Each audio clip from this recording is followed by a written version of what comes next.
লাইটটা দেখা যাচ্ছিল না এখন।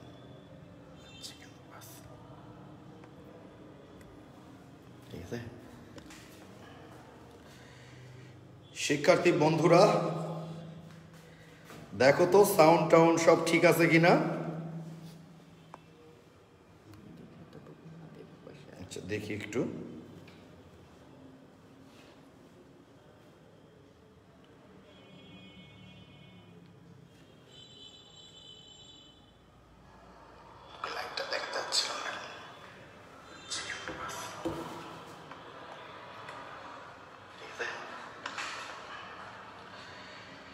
শিক্ষার্থী বন্ধুরা,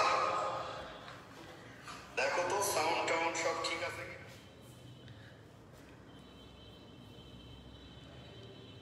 আচ্ছা আমরা মোটামুটি 30 সেকেন্ডের মতো ওয়েট করি, তাই না?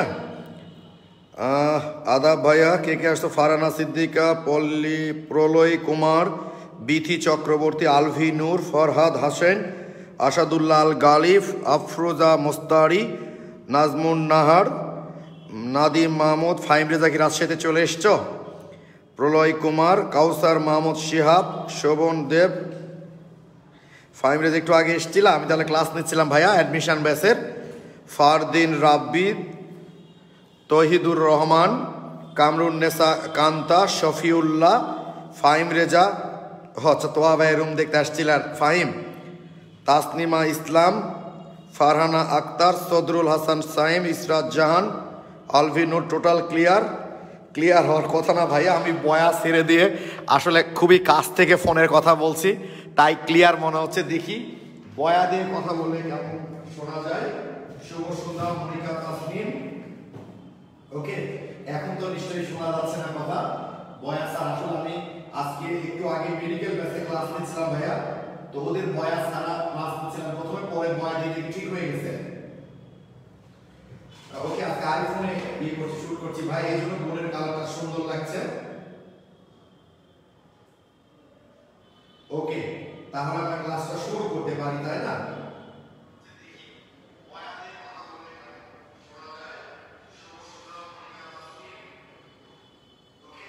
বয়াটা সেট করে দেখি ভাই কি অবস্থা।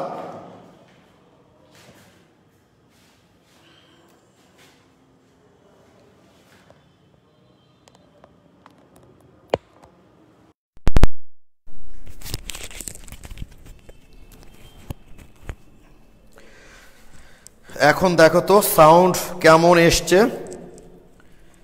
একটু দেখি আমরা সাউন্ডটা কেমন এসছে। আলভিনুর, জানি না ভাই কেন সমস্যা হচ্ছে।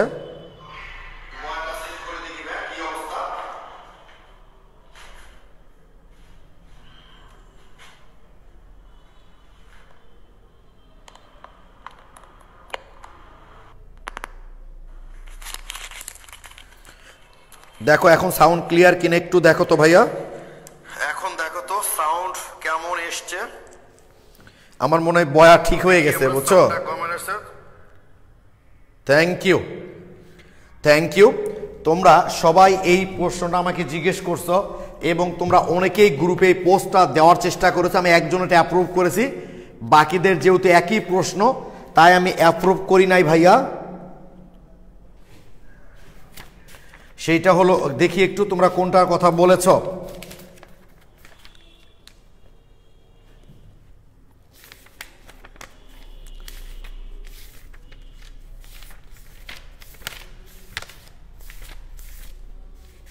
এই যে মৌলসমূহের পর্যায়বৃত্ত ধর্ম বলতে কি বোঝো?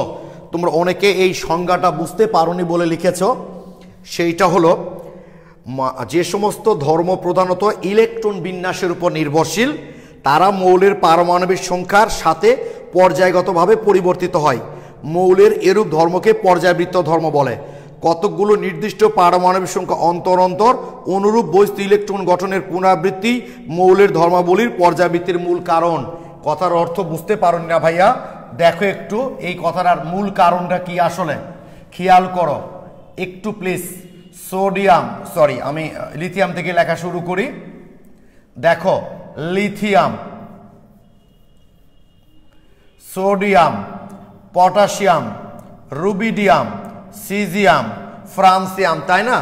ধরো এটা 1A গ্রুপের মৌল আমরা জানি গ্রুপের উপর থেকে নিচের দিকে গেলে ইলেকট্রন মেঘ কি? ইলেকট্রন মেঘ অর্থাৎ যে অঞ্চল জুড়ে পরমাণুর যে অঞ্চল জুড়ে ইলেকট্রনগুলো অবস্থান করে ভাইয়া তাদেরকে আমরা ইলেকট্রন মেঘ বলে থাকি, ঠিক আছে? যে অঞ্চল জুড়ে ইলেকট্রনগুলো অবস্থান করে তাকে আমরা ইলেকট্রন মেঘ বলে থাকি। তো সেইটা হচ্ছে লিথিয়ামের পারমাণবিক সংখ্যা হলো 3, সোডিয়ামের হলো 8, পটাশিয়ামের হলো সোডিয়ামের হলো 11, কাটাকাটি হয়ে গেল না?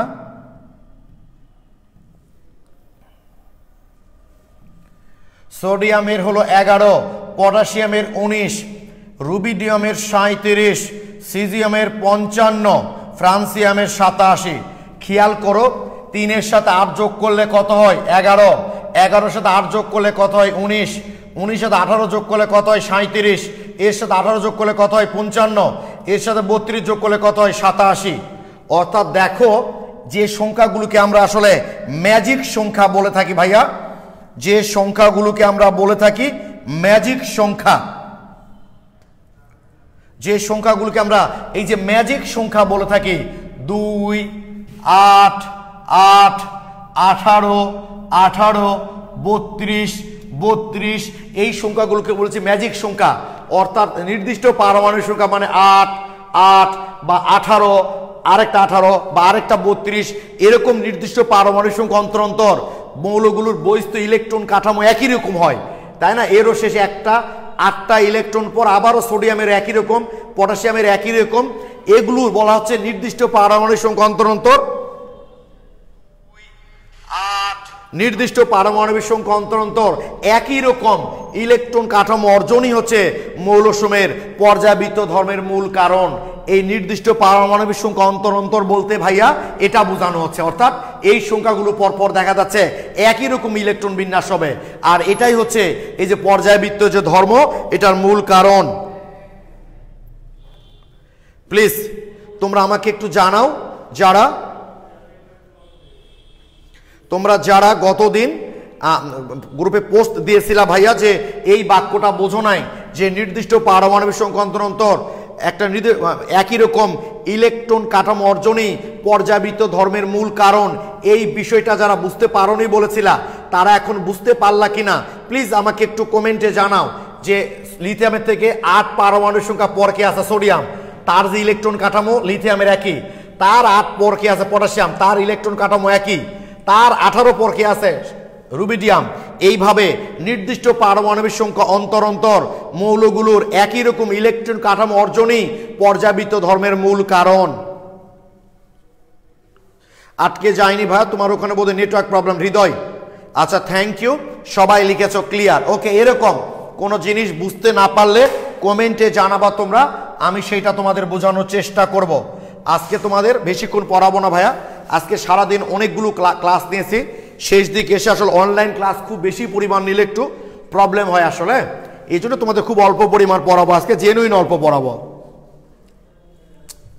এইবার হচ্ছে আমরা জানি একই গ্রুপের উপর থেকে নিচের দিকে গেলে আয়নীকরণ শক্তির মান কমে কারণ আকার বেড়ে যায়, আর একই পর্যায়ের বাম থেকে ডানে গেলে আয়নীকরণ শক্তির মান বেড়ে যায় কারণ আকার ছোট হয়ে যায়, ফলে বস্তু স্তরের প্রতি নিউক্লিয়াসের আকর্ষণ বেশি হয়, ফলে সেখান থেকে ইলেকট্রন সরাতে গেলে আমাদের বেশি শক্তি প্রদান করতে হয়। তাহলে এখন একটু বলবা, এই যে দেখো নাইট্রোজেন,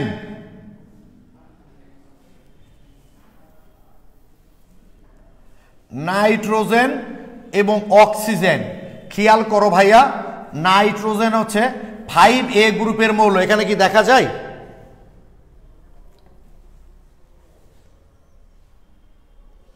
আর অক্সিজেন হলো 6A গ্রুপের মৌল, অর্থাৎ নাইট্রোজেন 15 নাম্বার গ্রুপ আর অক্সিজেন হলো 16 number group.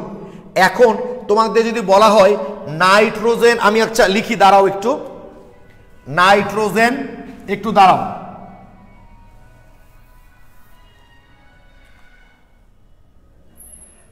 Nitrogen, oxygen, carbon, fluorine. নাইট্রোজেনের পারমাণবিক 7, আচ্ছা একটু উল্টা পাল্টা করে লিখলাম তাই না, সিরিয়ালে লিখি তোমাদের তাহলে একটু বুঝতে সুবিধা হবে। সেটা হলো কার্বন, নাইট্রোজেন, অক্সিজেন, ফ্লোরিন, এর একই পর্যায়ের মৌল। এর পারমাণবিক সংখ্যা 6, এর 7, এর 8, এর হলো 9। এরা একই পর্যায়ের মৌল, সবাই দ্বিতীয় পর্যায়ের মৌল। আমরা জানি বাম থেকে ডানে গেলে পারমাণবিক সংখ্যা বৃদ্ধির সাথে সাথে আকার কমে যায়, ফলে আয়নীকরণ শক্তি বেড়ে যায়। তোমরা আমাকে বলবা আয়নীকরণ শক্তির সঠিক সিরিজ কোনটি?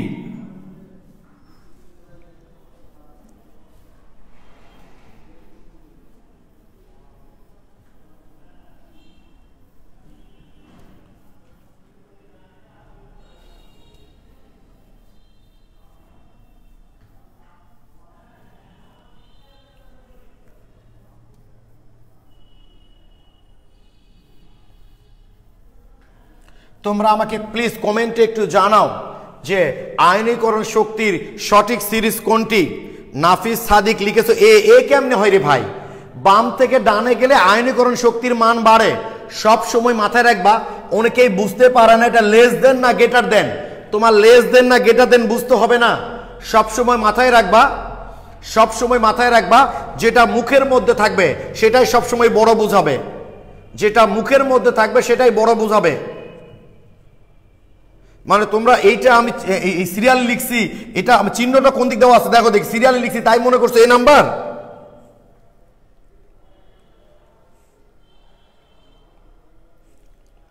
আচ্ছা তোমরা এ কেন লিখলা রে ভাই? এ কেন লিখলা? এটা লিখলে এই জন্য যে আমি এই কার্বন নাইট্রোজেন ফ্লোরিন মানে বার্সে লিখছি তাই, কিন্তু আমি চিহ্নতে এদিকে দিয়েছি। সব সময় মাথায় রাখবা ওটা লেস দেন না গ্রেটার দেন এগুলো কিচ্ছু ভাবতে হবে না তোমাকে, মুখের মধ্যে যেটা থাকবে সেটাই বড় বুঝাইছে।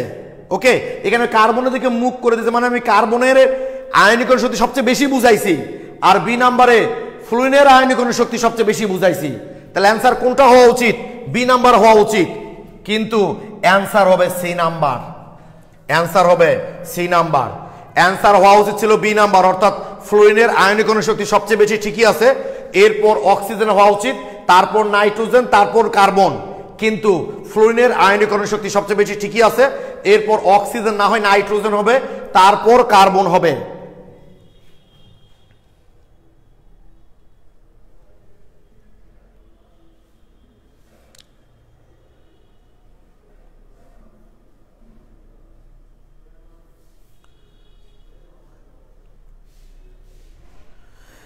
রিক্তা সরকার এই আইডি থেকে লিখছো, গর্ববোধে জয়েন করছো। না ভাই, এই আয়নীকরণ শক্তির মান আপাতত এতগুলো তোমাকে মুখস্থ করতে হবে না, কি ঠিক আছে? আয়নীকরণ শক্তির মানগুলো তোমাদেরকে মুখস্থ করতে হবে না, কোনো টেনশন নাই। ওকে, এইবার আমি অবশ্যই বুঝাবো, তার আগে একটা কথা তোমরা লিখে নিবা, একটা লিখে নিবা তোমরা, সেটা হলো 5A মানে হচ্ছে 15 নম্বর গ্রুপ, 5A ও 6A মানে হচ্ছে 16 নাম্বার। 5A ও 6A গ্রুপের 5A ও 6A গ্রুপের মৌল সমূহের মাঝে, মৌল সমূহের মাঝে 5A এবং 6A অর্থাৎ 15 এবং 16 গ্রুপের মৌল সমূহের মাঝে, মৌল সমূহের মাঝে 6A মানে হচ্ছে 16 নম্বর গ্রুপের, 16 নম্বর গ্রুপের, 16 নম্বর গ্রুপের মাথায় রাখবা 5A এবং 6A অর্থাৎ 15 এবং 16 নম্বর গ্রুপের মৌলসমূহের মাঝে 6A মানে 16 নম্বর গ্রুপের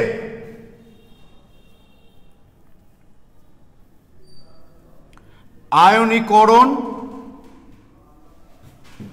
শক্তি। দেখা যায় তো না ভাই ডান পর্যন্ত? আয়নীকরণ শক্তি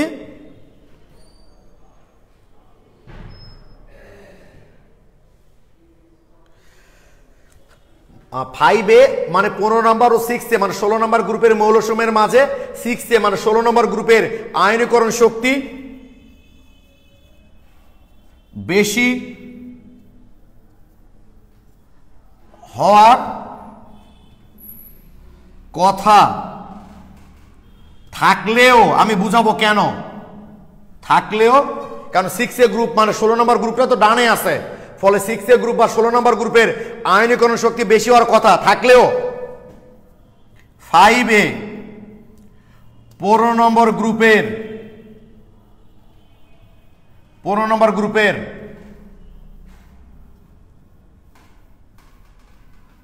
আয়নীকরণ শক্তি বেশি। এটা অবশ্যই মাথায় রাখবা।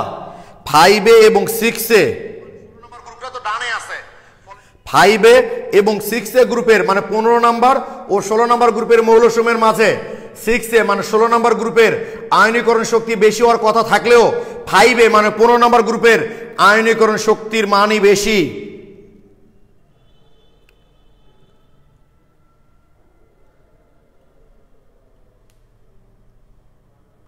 না নাফিজ ওমর, তৌফিক না ওমর নাফিজ, আমি এটা ব্যাখ্যা দিব ভাইয়া, আগে তোমরা লিখে রাখো যে 5A এবং 6A গ্রুপের মৌলসমূহের মাঝে 6A মানে 16 নম্বর গ্রুপের আয়নীকরণ শক্তি বেশি হওয়ার কথা থাকলেও 5A মানে 15 নম্বর গ্রুপের আয়নীকরণ শক্তি বেশি। আশা করি তোমরা এই পর্যন্ত লিখেছ।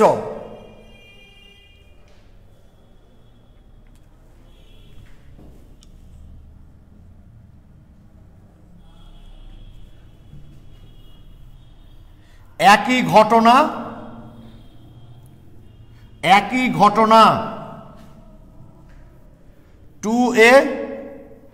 2A মানে তো বোঝোই ও 3A গ্রুপের মৌলসমূহের মাঝে, একই ঘটনা 2A ও 3A গ্রুপের মৌলসমূহের মাঝে।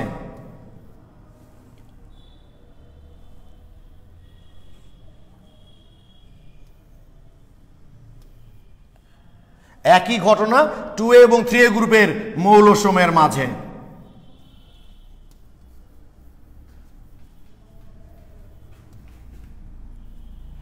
একই ঘটনা 2A এবং 3A গ্রুপের মৌলসমূহের মাঝে। একই ঘটনা মানে বুঝতে পেরেছো ভাই? জাহিদ ভাই ক্লিয়ার দেখা যায়? হ্যাঁ ভাই, এটা হচ্ছে ডিজিটাল স্মার্ট বোর্ডের মানে কল্যাণে। তো তোমার কি কথা বুঝতে পেরেছো যে 3A মানে হচ্ছে ওটাই তো ডানে আছে, ফলে ওটার বেশি হওয়ার কথা থাকলেও 2A গ্রুপের মৌলসমূহের আয়নীকরণ শক্তির মানই বেশি। তাই লিখেছি একই ঘটনা 2A ও 3A গ্রুপের মৌলসমূহের মাঝে, অর্থাৎ 3A গ্রুপের আয়নীকরণ শক্তি বেশি হওয়ার কথা থাকলেও 2A গ্রুপেরই বেশি হবে। এখান থেকে তোমাদের বেশ প্রশ্ন হয় ভাইয়া, ঠিক আছে? তাহলে মাথায় থাকে যেন 15 মানে 5A এবং 16 মানে 6A গ্রুপের মৌলসমূহের মাঝে 6A গ্রুপ মানে 16 নম্বর গ্রুপের আয়নীকরণ শক্তি বেশি হওয়ার কথা থাকলেও 5A গ্রুপেরই বেশি। আবার একই ঘটনা 2A এবং 3A গ্রুপের মৌলসমূহের মাঝে, অর্থাৎ 3A মানে 13 নম্বর গ্রুপের আয়নীকরণ শক্তি বেশি হওয়ার কথা থাকলেও 2A মানে 2 নম্বর গ্রুপের আয়নীকরণ শক্তির মানই বেশি। কেন সেটা দেখো একটু। তোমরা নিশ্চয়ই জানো ভাইয়া, আচ্ছা আগে একটু জেনারেল ইলেকট্রন বিন্যাসটা লিখি। তোমরা নিশ্চয়ই জানো 5A অর্থাৎ 15 নম্বর গ্রুপের বস্তু ইলেকট্রন কাঠামো হলো NH2NP3, তাই না? NH2NP3 যেমন আমরা নাইট্রোজেনটাকে কম্পেয়ার করতে পারি যে হিলিয়াম, তারপর কি হয় ভাই 2H2 2P3। একইভাবে আমরা 6A মানে 16 নম্বর গ্রুপের বস্তু কাঠামো কেমন NH2NP4, যেমন অক্সিজেন 8, হিলিয়াম, এরপর 2H2 2P4। অর্থাৎ দেখো আমরা একটু আগে শিখেছি, একটু আগে মানে গতদিন শিখেছি যে পরমাণু থেকে ইলেকট্রন অপসারণ করা যত কষ্টকর তার আয়নীকরণ শক্তির মান তত বেশি। অর্থাৎ স্থিতিশীলতার সাথে আয়নীকরণ শক্তির সম্পর্ক হচ্ছে সমানুপাত, অর্থাৎ যে যত বেশি স্থিতিশীল তার আয়নীকরণ শক্তির মান তত বেশি। আমি কথাটাকে লিখি তারপর আসতেছি। স্থিতিশীল অণুর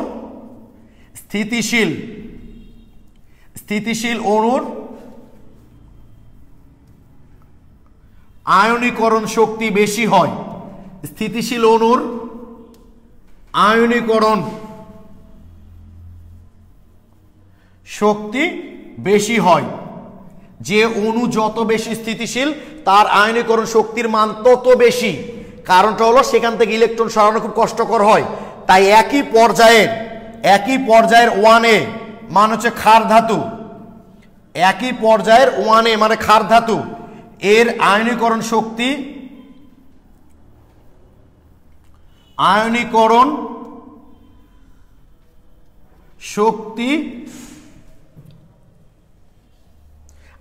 শক্তি সবচেয়ে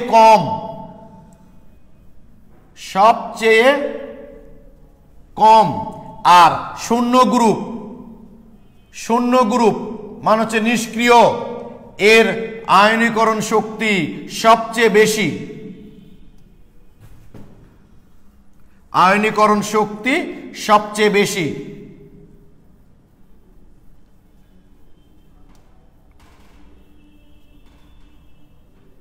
ওকে তো দেখো যে অণু যত বেশি স্থিতিশীল তার আয়নীকরণ শক্তির মান তত বেশি এই জন্য ক্ষার ধাতুর আয়নীকরণ শক্তির মান কম এই জন্য যে ক্ষার ধাতুগুলোর ক্ষেত্রে একটা ইলেকট্রন ত্যাগ করলে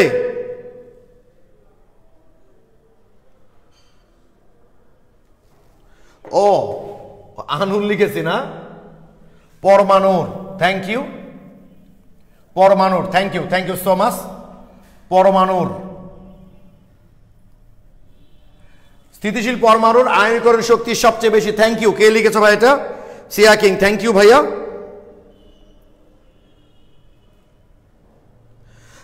অণুর আন্তঃনিউক্লিয়ার দূরত্ব মানে কি ভাইয়া জানো এই যে খুব সহজ এই যে একটা পরমাণু মিলে একটা অণু তৈরি করলো এই দুইটা অণুর নিউক্লিয়াসের মধ্যে যে দূরত্ব সেইটাকে আন্তঃনিউক্লিয়ার দূরত্ব বলা হয় একটা অণুর সমযোজী বন্ধনে আবদ্ধ হলে দুইটা অণুর নিউক্লিয়াস দুটার যে মধ্যবর্তী দূরত্ব সেটাকে আন্তঃনিউক্লিয়ার দূরত্ব বলা হয় আনোয়ারুল হক তাহলে ক্লিয়ার ভাইয়া স্থিতিশীল পরমাণুর আয়নীকরণ শক্তির মান সবচেয়ে বেশি তো আমরা তো জানি শূন্য গ্রুপের যে মৌলগুলো আছে মানে নিষ্ক্রিয় তারা সবচেয়ে বেশি স্থিতিশীল তাই সেখান থেকে ইলেকট্রন সহজে সরানো যায় না তাদের আয়নীকরণ শক্তির মান সবচেয়ে বেশি হয় আর ক্ষার ধাতু যারা তাদের বৈশিষ্ট্য স্তরে মাত্র একটা ইলেকট্রন থাকে সেটা সে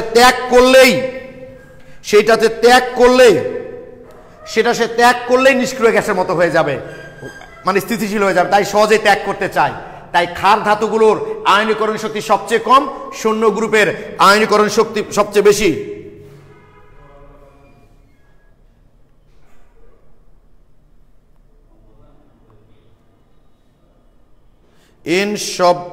বুঝলাম না ভাই তোমরা সবাই ব্যাপারটা বুঝতে পেরেছো কিনা বলো ভাই এটা যে কেন ক্ষার ধাতুগুলোর আয়নীকরণ শক্তি সবচেয়ে কম হয় আর নিষ্ক্রিয় গ্যাসগুলোর আয়নীকরণ শক্তি সবচেয়ে বেশি হয় কেন তোমরা এটা বুঝতে পেরেছো কিনা বলো একটু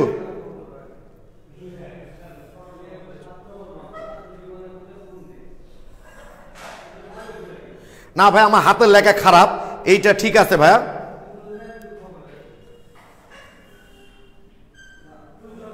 ওকে লেখাগুলো খারাপ আমি এই জন্য মুখে বারবার বলে দিই তোমাদের ঠিক করার জন্য থ্যাংক ইউ ওকে তার মানে এটা আমরা বুঝে গেলাম যে স্থিতিশীল পরমাণুর আয়নীকরণ শক্তির মান সবচেয়ে বেশি কারণ যে স্থিতিশীল সে সহজে ইলেকট্রন ত্যাগ করতে চায় না ফলে সেখান থেকে ইলেকট্রন সরাইতে গেলে আমাকে বেশি শক্তি প্রদান করতে হবে ওকে এইবার আমরা চলে আসি মূল জায়গায় 5A গ্রুপের বৈশিষ্ট্য ইলেকট্রন কাঠামো হচ্ছে 5A গ্রুপের বৈশিষ্ট্য ইলেকট্রন কাঠামোটা অর্ধপূর্ণ থাকে দেখো অর্ধপূর্ণ 5A গ্রুপের যে ইলেকট্রন বিন্যাস তার পি অরবিটালটা অর্ধপূর্ণ থাকে আর অর্ধপূর্ণ অরবিটালগুলো বেশি স্থিতিশীল হয় আর 6A গ্রুপের দেখো ভাইয়া অর্ধপূর্ণের চেয়ে একটা বেশি আছে মানে একটা ত্যাগ করলেই বরং সে অর্ধপূর্ণ হবে তাই যেহেতু 5A গ্রুপের পি অরবিটাল অর্ধপূর্ণ থাকে ফলে সেটা বেশি স্থিতিশীল হয় তাই সেখান থেকে ইলেকট্রন সরাতে গেলে বেশি শক্তি প্রদান করতে হয় তাই আয়নীকরণ শক্তির মানটাও বেশি হয়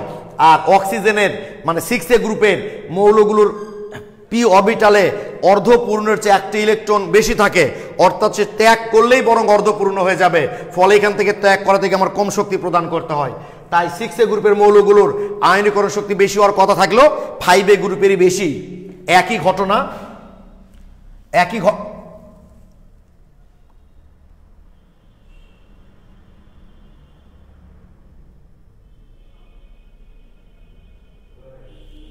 ওকে একই ঘটনা দেখো ভাই একই জিনিস ঘটবে নাইট্রোজেন সরি ফসফরাস আর সালফারের মধ্যে সালফারের আয়নীকরণ শক্তি বেশি হওয়ার কথা, অথচ ফসফরাসের বেশি হবে, কারণ ফসফরাসের যে পি অরবিটালটা অর্ধপূর্ণ থাকে আর সালফারের অর্ধপূর্ণ একটা বেশি থাকে।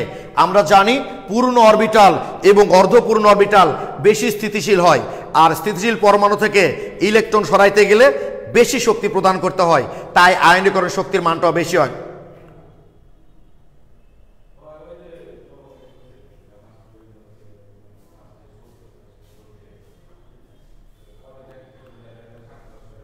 আচ্ছা, তোমরা বুঝতে পেরেছো কিনা প্লিজ একটু বলো তো ভাই।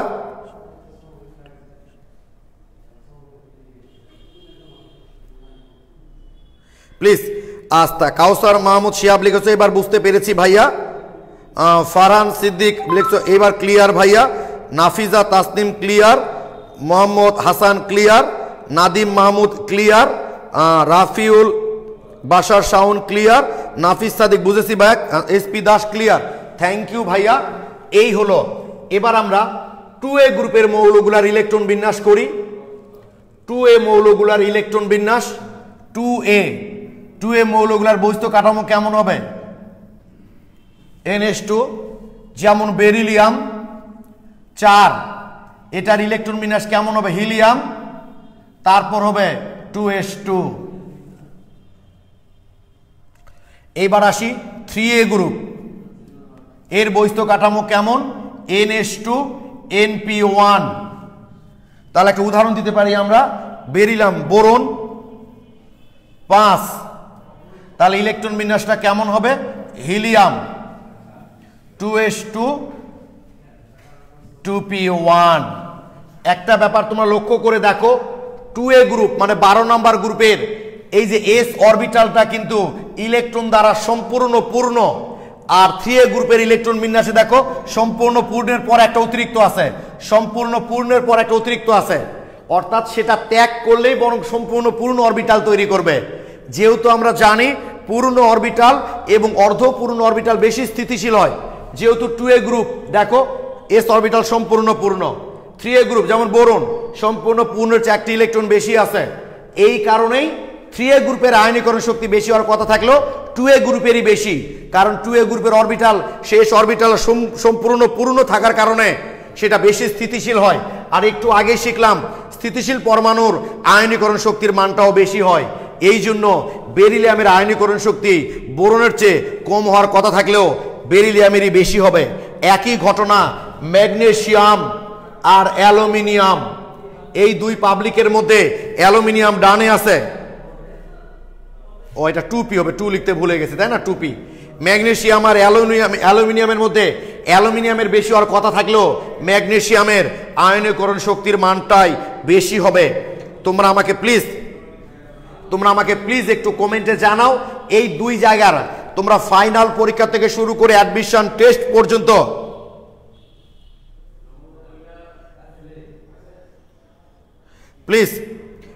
প্লিজ ভাই, তো তোমাদের ফাইনাল পরীক্ষা থেকে অ্যাডমিশন টেস্ট পর্যন্ত ভাইয়া আয়নীকরণ শক্তি থেকে যত প্রশ্ন দেয় এই 2A 3 এর যে ব্যতিক্রমতা আছে আর 5A 6 এর যে ব্যতিক্রমতা আছে এখান থেকেই দেয়।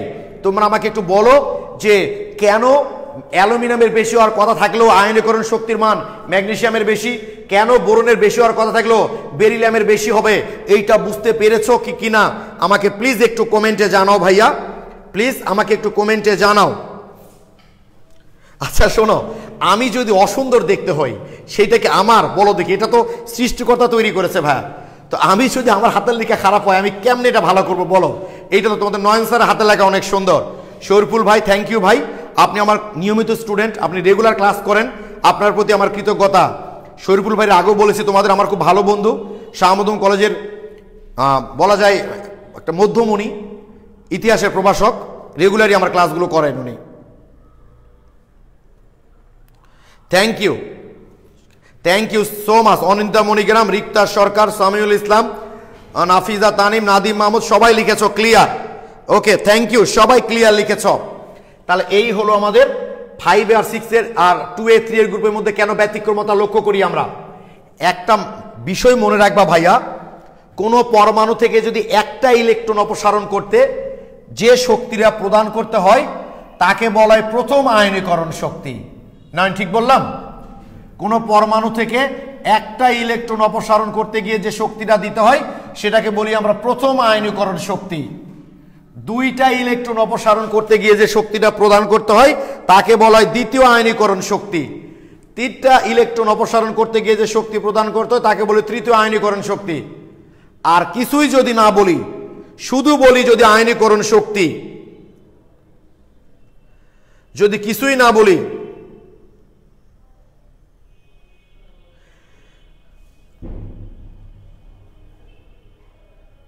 আচ্ছা কিছুই যদি না বলি ভাইয়া, শুধু যদি বলি আয়নীকরণ শক্তি, তোমরা তো জানো আমরা যদি কোনো সংখ্যা উল্লেখ না করি সবচেয়ে ছোটটা বুঝি। যদি আমি কিছুই না বলি, শুধু বলি আয়নীকরণ শক্তি, তাহলে তোমরা বুঝে নিবা আমি প্রথম আয়নীকরণ শক্তির কথা বলছি। ক্লিয়ার? ও নাফিজা তানিম বলেছি, সরি ভাইয়া, নাফিজা তাসনিম। আচ্ছা শরীফুল ইসলাম, পাঞ্জাবিকে আপনার খুবই প্রিয় ভাই। হ্যাঁ ঠিকই বলেছেন, গত দিনও আমি এই পাঞ্জাবি পরে ক্লাস নিয়েছি।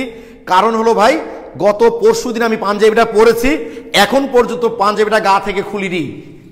মানে পরশু দিন থেকে ঘুমানো, বসে থাকা, চলাফেরা এই পাঞ্জাবি পরেই করেছে। মানে পরশু দিনের পর এখন পর্যন্ত পাঞ্জাবিটা আমার শরীর থেকে খুলি নাই ভাইয়া। এই জন্যই এই পাঞ্জাবিটাই পরে আসি। প্রিয়র কোনো ব্যাপার না ভাই এখানে। শরীফুল ভাই ব্যাপারটা নিশ্চয়ই বুঝতে পেরেছেন। সম্পূর্ণ পূর্ণ এবং অর্ধপূর্ণ কোনটা বেশি স্থির? দুটাই বেশি স্থিতিশীল ভাইয়া। সম্পূর্ণ পূর্ণের সাথে অর্ধপূর্ণের কম্পেয়ার করা হয় না, দুটাই বেশি স্থিতিশীল। কি ঠিক আছে? এক জায়গায় কখনো দুটা থাকবে না, টেনশন নাই। ওকে, থ্যাংক ইউ।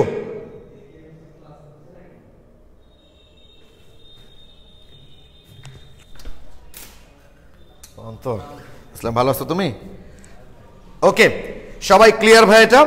এইবার তোমরা আমাকে একটা কমেন্টে জানাবা, সেইটা হলো সোডিয়াম প্লাস 11, তাই না? 1s2 2s2 2p6, নিয়ন 10, 1s2 2s2 2p6। দেখো সোডিয়াম প্লাস এবং নিয়ন দুইটারই ইলেকট্রনিক কনফিগারেশন একই। Sodium plus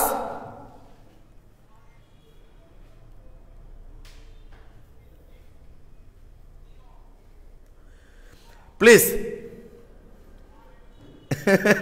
mine Abrar Chowdhury লিখেছে 2 দিন গোসল করে না ভাইয়া। বুঝে গেছে, আমি জানি তোমরা খুবই চৌখুশ, তোমরা খুব সহজে ব্যাপারটা আসলে বুঝতে পারবা ভাইয়া। ওকে, আমাকে একটু প্লিজ জানাও, সোডিয়াম প্লাস এটা হলো এ, আর মনে করো নিয়ন এটা হলো বি, দুটারই ইলেকট্রনিক কনফিগারেশন একই।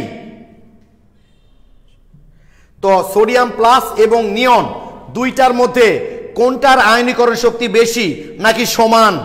প্লিজ একটু তোমরা কমেন্টে জানাও। শরীফুল ইসলাম, বুঝলাম, তবে গোসল বা ফ্রেশ হওয়ার প্রয়োজন পড়েনি। শরীফুল ভাই, না ভাইয়া, দুনিয়াতে কিছু কিছু মানুষ আছে যারা নিজের খাওয়া দাওয়া, পরিষ্কার পরিচ্ছন্নতা, গোসল এগুলোর চেয়ে অন্যদেরকে নিয়ে বেশি ভাবতে হয়, এগুলো করতে পারে না। দুনিয়াদারি তো ভাই আপনাদের জন্য, আপনারা সবসময় গোসল করবেন, ঠিকমতো খাওয়া দাওয়া করবেন, ঠিকমতো ঘুমাবেন। সৃষ্টিকর্তা আমাদেরকে ওই সৌভাগ্যটা দেয় নাই শরীফুল ভাই। আচ্ছা, হৃদয় লিখেছ বি মানে নিয়ন, মারুফ নবী দেওয়ান লিখেছ সোডিয়াম প্লাস, অনিন্দিতা মণিগ্রাম লিখেছ সমান, SP Das neon, Niloy Kumar sodium plus, Shahriar Shaon B মানে নিয়ন, আসমাউল হোসেন এ অর্থাৎ সোডিয়াম প্লাস। ওকে ওকে ওকে, দেখো তোমরা বিভিন্ন মত দিয়েছো, এখন তোমরাই বুঝতে পারবা।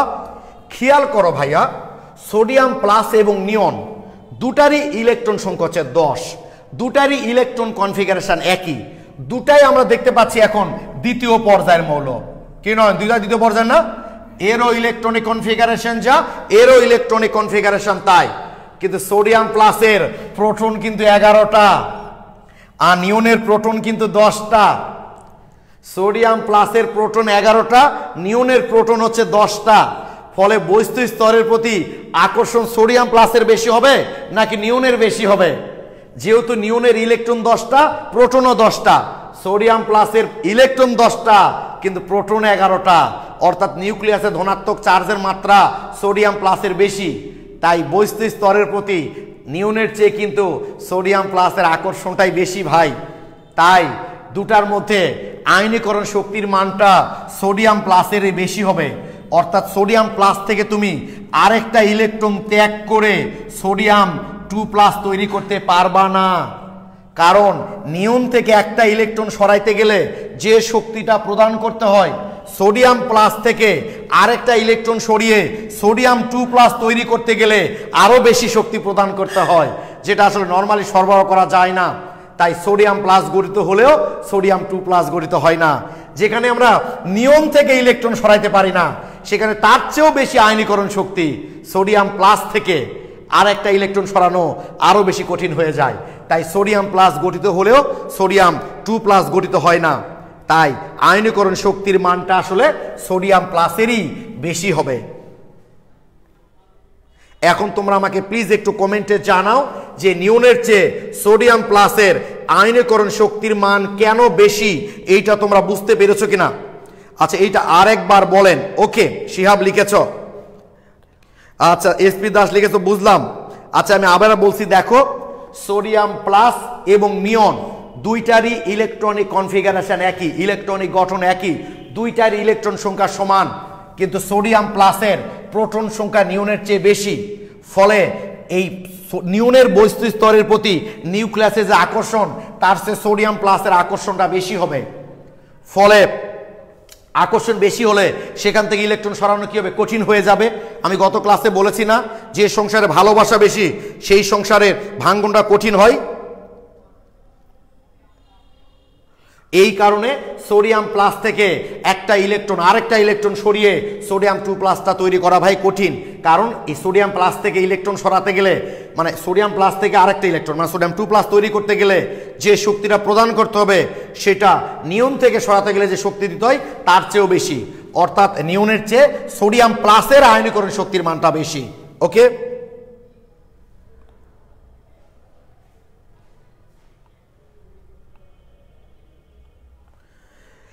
নিয়নের আয়নীকরণ শক্তি অনেক বেশি হবে, যেটা তোমাদের দেখবা।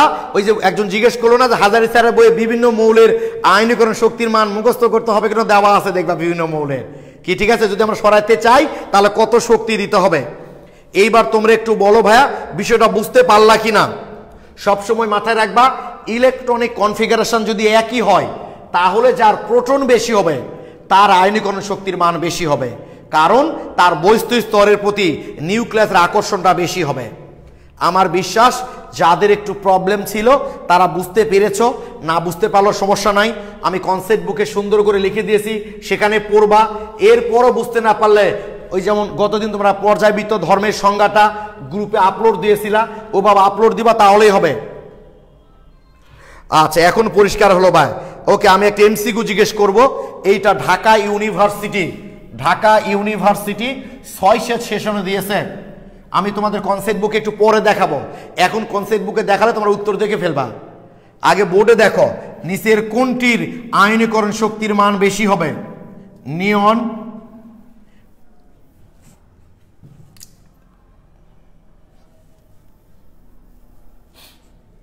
Sodium plus, aluminium 3+, chloride, D নাম্বারটা হলো আর্গন। 18 লিখে ফেলেছি না, আর্গন না লিখে আর্গনের পারমাণবিক সংখ্যা লিখে ফেলেছি।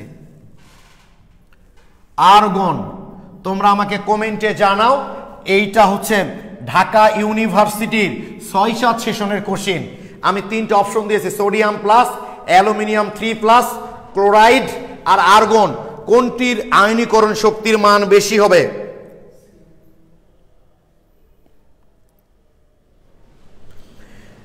মেহরাব ওপি লিখেছ, ক্লিয়ার টু। আচ্ছা, Masud Rana aluminium 3+, Shahriar Shaon C, Masud Rana B, Nadim Mahmud B, aluminium 3+, Rabiul D, Asmaul Husna B, Maksuda Islam Ripa aluminium 3+। এইটা ঢাকা ইউনিভার্সিটির 6-7 সালের প্রশ্ন। সোডিয়ামের ইলেকট্রন হচ্ছে 10, অ্যালুমিনিয়ামের ইলেকট্রন হচ্ছে 10, ক্লোরাইডের ইলেকট্রন হচ্ছে 18, কারণ 17 ছিল, একটা গ্রহণ করেছে। আর্গনের হচ্ছে 18। তাহলে CRD তো উত্তর হবে না, আগেই বাদ, কারণ এদের পারমাণবিক সংখ্যা বেশি, ইলেকট্রন সংখ্যা বেশি, তার মানে আকার বড়। আকার বড় হলে তো আয়নীকরণ শক্তির মান কম হবে। এই দুটার ইলেকট্রন সমান হলেও সোডিয়ামের প্রোটন হচ্ছে 11টা আর অ্যালুমিনিয়ামের প্রোটন হচ্ছে 13টা। অর্থাৎ বস্তু স্তরের প্রতি সোডিয়াম প্লাসের চেয়ে অ্যালুমিনিয়াম 3+ আকর্ষণটা বেশি, তাই অ্যালুমিনিয়াম 3+ আয়নীকরণ শক্তির মান বেশি হবে। অনেকেই নিষ্ক্রিয় গ্যাস দেখেই মনে করেছো অ্যান্সার বোধহয় আর্গন হবে, আসলে এগুলো সবই তো নিষ্ক্রিয় গ্যাসের পারমাণবিক সংখ্যা। এই দুইটার আকার বড় হওয়ার কারণে ওদের আয়নীকরণ শক্তির মান কম, আর এই দুটার আকার ওদের চেয়ে ছোট। ওরা তৃতীয় পর্যায়ের, এরা দ্বিতীয় পর্যায়ের মৌল। এর ইলেকট্রন 11টা, এর প্রোটন 11টা, এর প্রোটন হচ্ছে 13টা। এর প্রোটন বেশি হওয়ার কারণে বস্তু স্তরের প্রতি নিউক্লিয়াসের আকর্ষণ বেশি হয়, তাই অ্যালুমিনিয়াম 3+ আয়নীকরণ শক্তির মান বেশি হবে। আমি বললামই তো ভাইয়া, ইলেকট্রন সংখ্যা যদি সমান হয় তাহলে যার প্রোটন বেশি হবে তার আয়নীকরণ শক্তির মানটা বেশি হবে। আমি ঢাকা ইউনিভার্সিটির প্রশ্নটা তোমাদেরকে দেখাচ্ছি।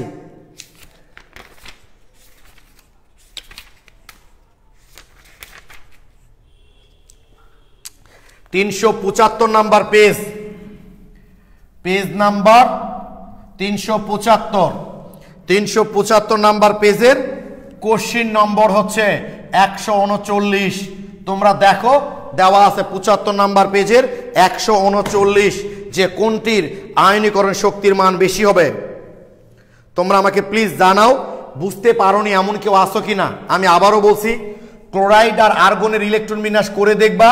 এটার বহিস্থ কাঠামো হচ্ছে 3s2 3p6, এটারও বহিস্থ কাঠামো 3s2 3p6, অর্থাৎ আকারই বড়। এর বহিস্থ কাঠামো 2s2 2p6, এরও বহিস্থ কাঠামো 2s2 2p6, কিন্তু অ্যালুমিনিয়ামের এটাও নিষ্ক্রিয় গ্যাসের মতো, এটাও নিষ্ক্রিয় গ্যাসের মতো, কিন্তু অ্যালুমিনিয়ামের প্রোটন সংখ্যা বেশি হওয়ার কারণে, 13টা প্রোটন হওয়ার কারণে বস্তু স্তরের প্রতি নিউক্লিয়াসের আকর্ষণটা বেশি হয়, তাই শক্তিটা বেশি প্রদান করতে হয় পরমাণুর বস্তু স্তর থেকে ইলেকট্রন সরাইতে গেলে। আমার বিশ্বাস তোমরা এখন বুঝতে পেরেছ। ক্লিয়ার ভাই?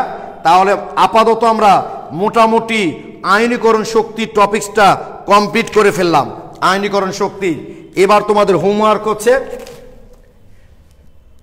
পেজ নাম্বার 266, কোশ্চেন নম্বর হচ্ছে 35 36 37, এই যে সামান্য এই কয়েকটাই। ওকে, 35 36 37 এইটুকু তোমরা পড়বা আজকে। আগামী ক্লাসে আমরা ইলেকট্রন আসক্তি, আরেকটা পর্যায়বৃত্ত ধর্ম ইলেকট্রন আসক্তি, সেইটা আগামী ক্লাসে আমরা করব। আজকে আমি কম পড়াইতে চেয়েছিলাম তাই কম পড়ালাম। সবাই ভালো থেকো, সুস্থ থেকো, সবার জন্য শুভকামনা রইল। আসসালামু আলাইকুম।